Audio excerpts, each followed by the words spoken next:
उनको यहाँ पर सिचुएशन से जो है वो यहाँ से बाहर निकाला जाता था। उनके जो खेत वगैरह थे वो कंट्रोल में खुद ले लिए जाते थे और उनको खेतों से बाहर निकाल देते थे। तो मतलब एक बात हमको यहाँ पर ये समझ में आ गई कि जो प्रॉब्लम थी वो यहाँ पर परमानेंट सेटलमेंट ने जो है वो यहाँ पर क्रिएट कर दी, है ना। मतलब प्रॉब्लम तो थी उसमें। अब जब यहाँ पर क्या है कि कोई प्रॉब्लम निकल कर सामने आ रही है तो हमें क्या करना पड़ेगा कि कोई नया सिस्टम जो है वो डिवाइस करना पड़ेगा, है ना। मतलब आप ये कह सकते हैं कि कोई नए सिस्टम के बारे में जो है वो हमको यहाँ पर सोचना पड़ेगा। तो इसीलिए बोला जा रहा है कि by the early 19th century many of the company officials were convinced that the system of revenue had to be change again. मतलब कि जो रिवेन्यू वगैरह सिस्टम था, ठीक है, जो इनको यहाँ पर फायदे मिल रहे थे, पैसा वगैरह मिल रहा था, ठीक है, इसको यहाँ पर क्या करना पड़ेगा, एक बार दोबारा जो है वो यहाँ पर चेंज करने की आवश्यकता है। इस बात के लिए बिल्कुल कन्विंस हो गए क्योंकि परमानेंट सेटलमेंट में काफी सारी प्रॉब्लम्स थी। प्रॉब्लम्स के ऊपर एक क्वेश्चन जो है वो एग्जामिनेशन में आ सकता है, तो वो प्रॉब्लम्स जो मैंने अभी आपको समझाई हैं उसको आप उस तरीके से यहाँ पर लिख दीजिएगा। आप बिल्कुल परेशान मत होना, जब हम क्वेश्चंस करेंगे हर एक तरीके के क्वेश्चंस मैं आपको करा दूंगा, है ना, कोई दिक्कत नहीं होने वाली है। बस आपको अभी फोकस क्या करना है, अभी फोकस ये करना है कि आप यहाँ पर क्या करो कि थोड़ा सा ये समझ लो कि कौन कौन सी चीजें हैं और वो किस तरीके से यहाँ पर आपके इतिहास में जो है वो गठित हुई, है ना। मतलब इवेंट्स कौन कौन से हुए और उनका क्या पर्पस था। तो ब्रिटिशर्स को ये लगने लग गया कि अब हमें यहाँ पर क्या करना पड़ेगा कि जो रिवेन्यू वाला यहाँ पर आपका सिस्टम है इसको यहाँ पर चेंज करने की जरूरत है। How could revenue be fix permanently at a time when the company needed more money to meet its expenses of administration and trade. मतलब आप ये कह सकते हैं कि इन्होंने जो रिवेन्यू वाला मॉडल था वो फिक्स कर दिया था कि भाई हम क्या करेंगे कि जो आप रिवेन्यू हमको दोगे इसको कभी इंक्रीज नहीं करेंगे। तो ब्रिटिशर्स को यहाँ पर ये लगने लग गया कि हम लोग यहाँ पर परमानेंटली जो है वो किसी चीज को रिवेन्यू को फिक्स कैसे कर सकते हैं, है ना। चीजें जो है वो चेंज होती रहेंगी तो उसके बेसिस पे क्या करना पड़ेगा, हमें उसके अनुसार जो है वो डिफरेंसेस यहाँ पर क्रिएट करने पड़ेंगे, है ना। वैल्यू को घटाना पड़ेगा, बढ़ाना पड़ेगा। क्यों? क्योंकि आज के टाइम पीरियड पर जो कंपनी है उसके जो एक्सपेंसेस है वो भी बढ़ रहा है और एडमिनिस्ट्रेशन भी बढ़ रहा है और ट्रेड भी यहाँ पर बढ़ रहा है ना। तो कोई जो नंबर है उसको हम यहाँ पर फिक्स नहीं रख सकते हैं। तो कंपनी को ये लगने लग गया कि यार मतलब ये जो परमानेंट सेटलमेंट था इससे हमको नुकसान हो रहा है, और जब यहाँ पर चीजें नुकसान हो रहा है तो इन्होंने ये सोचा कि भाई हम क्या करते हैं कि अपना जो एडमिनिस्ट्रेशन है ना, उसमें जो ओवरऑल हमको यहाँ पर बेनिफिट यहाँ पर हो रहा है उसको थोड़ा सा यहाँ पर क्या करेंगे, चेंज करेंगे। और इसीलिए यहाँ पर क्या है कि एक नए सिस्टम को जो है वो डिवाइस यहाँ पर करना पड़ेगा। इस तरीके की बात से जो कंपनी ऑफिशियल्स थे वो यहाँ पर कन्विंस हो गए कि हमको यहाँ पर चेंजेस करने की बिल्कुल जरूरत है। In the northwestern province of the Bengal Presidency, most of this area is now in Uttar Pradesh. An Englishman called Holt Mackenzie devised the new system which came into effect in 1822, है ना। जैसे permanent settlement कब आया था, permanent settlement आया था 1793 में Lord Cornwallis के दौरान। और उसी दौरान अगर आप देखेंगे तो यहाँ पर क्या हुआ था कि जो नॉर्थ वेस्टर्न प्रोविंस है बंगाल प्रेसिडेंसी की, ये है बंगाल प्रेसिडेंसी। इसमें अगर आप देखोगे तो इसमें अलग अलग है। तो ये जो नॉर्थ वेस्टर्न प्रोविंस आपको यहाँ पर देखने को मिल रहा है एंड औध, इस पर्टिकुलर रीजन की जो है वो यहाँ पर बात की जा रही है, ठीक है। याद रखिएगा यहाँ पर हम नॉर्थ वेस्टर्न जो यहाँ पर बंगाल प्रोविंस है उसकी बात यहाँ पर कर रहे हैं और इसको हम क्या बोलते हैं, इसको बोलते हैं most of this area is now in Uttar Pradesh. अगर आप ये मैप देखोगे तो यहाँ पर आपको लगेगा कि यार ये जो पूरा एरिया है ये आज के टाइम पीरियड पर उत्तर प्रदेश में आपको देखने को मिलता है। तो वहां पर एक इंग्लिश मैन थे जिनका नाम क्या था, हॉल्ट मैकेंजी। इन्होंने एक नया सिस्टम जो है वो यहाँ पर डिवाइस किया और इसको यहाँ पर इफेक्ट में कब लाया, 1822 में। अब ये सिस्टम यहाँ पर कौन सा है वो मैं आपको बताऊंगा, लेकिन ये हॉल्ट मैकेंजी का नाम याद रखना है और 1822 जो ईयर है ना, ये आपको पता होना चाहिए। तो यहाँ पर क्या है कि जो ब्रिटिशर्स है वो अपने और रिवेन्यू बेनिफिट के लिए एक नए सिस्टम की बात यहाँ पर करेंगे जिसको हॉल्ट मैकेंजी ने यहाँ पर डिवाइस किया था इस सिस्टम को।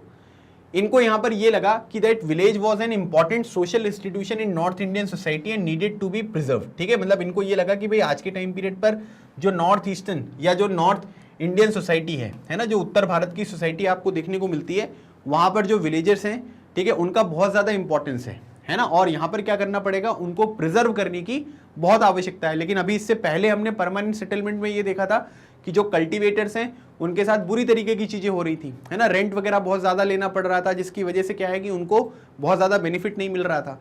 बहुत सारी प्रॉब्लम्स यहाँ पर हो रही थी, मनी लेंडर से पैसे लेते थे वापस नहीं कर पाते थे, है ना। तो उनको यहाँ पर प्रिजर्व करने की जरूरत है, इनको ये चीज यहाँ पर लगी। Under his direction collectors went from village to village inspecting the land, measuring the field and recording the customs and rights of different groups, ठीक है। तो इन्होंने यहाँ पर क्या किया कि इनकी डायरेक्शन पे जो भी यहाँ पर कलेक्टर्स हैं वो अलग अलग जो आपके यहाँ पर विलेज वगैरह होते हैं, जो कलेक्टर मैंने आपको पिछले चैप्टर में भी बताया था ना कि इनके पास जो है ये पूरी की पूरी अथॉरिटी आपको देखने को मिली।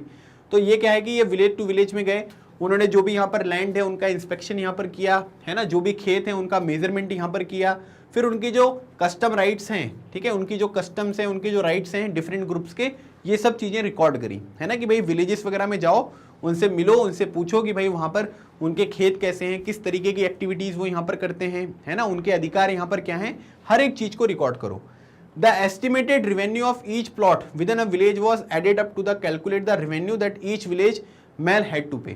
अब यहाँ पर क्या हुआ था कि जब ये सब चीजें हुई, अभी तक क्या हो रहा था कि अभी तक सबको एक ही जूता फिट कराया जा रहा था। एक ही जूता फिट कराने का मतलब ये है कि सारे जो खेत हैं, ठीक है, सब एरिया में उनको एक ही तरीके की चीजें जो है, एक ही तरीके का टैक्स जो है वो यहाँ पर पे करना होता था। लेकिन अब यहाँ पर क्या है कि अब आप ये देख सकते हैं कि जो लैंड है उसका इंस्पेक्शन यहाँ पर किया गया, मेजरमेंट यहाँ पर किया गया, उनके जो कस्टम्स है, राइट्स हैं, है ना, ये सब चीज़ें जो है वो यहाँ पर देखी गई।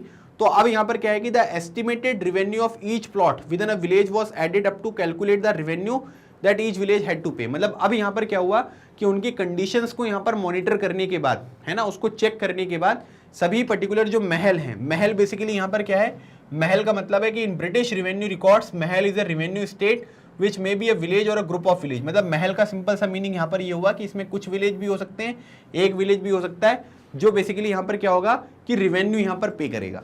तो अब यहाँ पर क्या हुआ कि आप ये देख सकते हैं कि इसमें पूरे के पूरे गांव का जो इंस्पेक्शन है, उनके खेत का जो है इंस्पेक्शन है, जो लोग हैं उनका इंस्पेक्शन यहाँ पर किया गया, और उसके बेसिस पे यहाँ पर क्या हुआ कि मतलब जो महल है वो यहाँ पर कितना पे करना है, मतलब कि महल कितना जो है वो यहाँ पर रेवेन्यू पे करेगा।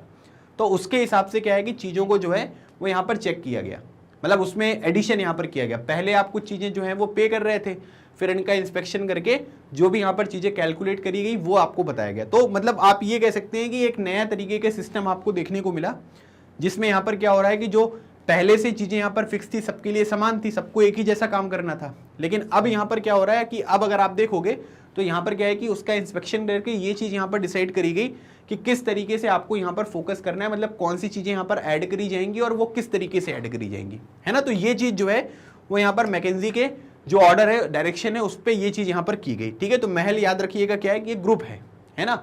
और यहाँ पर क्या है कि revenue records in British revenue records mahal is a revenue state which may be a village और अ ग्रुप ऑफ विलेज। मतलब महल का मतलब सिंपल सा ये हुआ कि कुछ विलेज भी हो सकते हैं, एक ग्रुप भी यहाँ पर हो सकता है, और वो लोग यहाँ पर कितना पैसा वगैरह पे करेंगे तो उसको महल से हम यहाँ पर डिनोट करते थे, मतलब इस महल को इतना रेवेन्यू यहाँ पर पे करना पड़ेगा। तो महल मतलब कुछ विलेज या विलेज का एक ग्रुप आप जो है वो यहाँ पर कंसीडर कर सकते हो। This demand was to revise periodically not permanently fix, ठीक है। अब यहाँ पर क्या होगा कि जो भी चीज़ें आपको पे करनी है इसको पीरियोडिक बेसिस पे जो है वो रिवाइज किया जाएगा, है ना। जैसे फॉर एग्जाम्पल 2-3 साल तक चला, है ना, एक एग्जाम्पल बता रहा हूँ, फिर क्या होगा कि वो लोग आएंगे, फिर इसी तरीके से जो है वो पूरा मेजरमेंट वगैरह किया जाएगा, टेस्टिंग वगैरह की जाएगी, और उसके बेसिस पे आपको कितना रेवेन्यू जो है वो यहाँ पर पे करना है वो चीज़ें देखने को मिलेंगी। तो अब यहाँ पर क्या हो रहा है कि जो रेवेन्यू मॉडल यहाँ पर सेट किया गया है कंपनी के लिए, वो यहाँ पर फिक्स नहीं है कि भाई यही अमाउंट आपको पे करना है, कई सालों तक यही पे करते रहोगे, ऐसा नहीं है। समय समय पर क्या होगा कि उसका जो है वो यहाँ पर इंस्पेक्शन किया जाएगा, उससे वैल्यू बढ़ेगी कम होगी वो सब चीज़ें यहाँ पर डिसाइड की जाएगी। The charge of collecting the revenue and paying it to the company was given to the village headman rather than the zamindar. अब यहाँ पर क्या हुआ कि जो भी यहाँ पर रेवेन्यू होगा उसको पे करना, ठीक है, और कंपनी को किसको, उसको कलेक्ट करना और पे करना, इसकी जो जिम्मेदारी थी वो किसको दे दी गई, वो हेडमैन को दे दी गई, जो विलेज हेडमैन है, जिसको हम विलेज का मुखिया यहाँ पर कहते हैं, ठीक है। जैसे आज के टाइम पीरियड पर सरपंच हो गया ना, तो उसी टाइम पर आप ये कह सकते थे विलेज का एक हेडमैन होता था, उसको ये रिस्पॉन्सिबिलिटी यहाँ पर दे दी गई कि भाई आपको यहाँ पर क्या करना है कि जमींदार को हम यहाँ पर ये अधिकार नहीं देते, हम जो हेडमैन है उसको अधिकार यहाँ पर देंगे कि आप अपने जो विलेज है उसका यहाँ पर जो भी कलेक्शन है वो यहाँ पर आप करो, और कलेक्शन को जो है वो यहाँ पर किसको जो है वो यहाँ पर प्रोवाइड कर दो, वो चीज़ जो है वो आपको यहाँ पर कंपनी को प्रोवाइड करनी पड़ेगी। This system came to be known as Mahalwari settlement, ठीक है। तो याद रखिएगा महलवारी सेटलमेंट जो है वो कब आया था, 1822 में, ठीक है। और किसने इसको यहाँ पर डिवाइस किया था, मैकेंजी ने जो है इसको यहाँ पर डिवाइस किया था। और महल मैंने आपको बता दिया है ना। तो इसीलिए इस पर्टिकुलर सेटलमेंट को क्या कहा गया, इस पर्टिकुलर सेटलमेंट को महलवारी सेटलमेंट जो है वो यहाँ पर कहते हैं। इससे पहले मैंने आपको परमानेंट सेटलमेंट के बारे में पढ़ाया, और अभी मैंने आपको ये महलवारी सेटलमेंट के बारे में पूरी चीज़ें जो है वो यहाँ पर बता दी। तो अब इसमें करना क्या है, इसमें आप ये देख सकते हैं कि इसमें विलेज टू विलेज यहाँ पर जो अलग अलग कलेक्टर्स हैं वो यहाँ पर गए, जो लैंड का इंस्पेक्शन है वो यहाँ पर किया, फील्ड को मेजर किया, ठीक है, रिकॉर्ड किया customs rights of different groups, और the estimated revenue of each plot within a village was added up to the calculate the revenue. फिर उसके बेसिस पे इन्होंने यहाँ पर क्या किया कि सब चीज़ें मेजर करने के बाद जो भी प्रोडक्शन वगैरह होता है किस तरीके से होता है उन चीज़ों को ध्यान में रखकर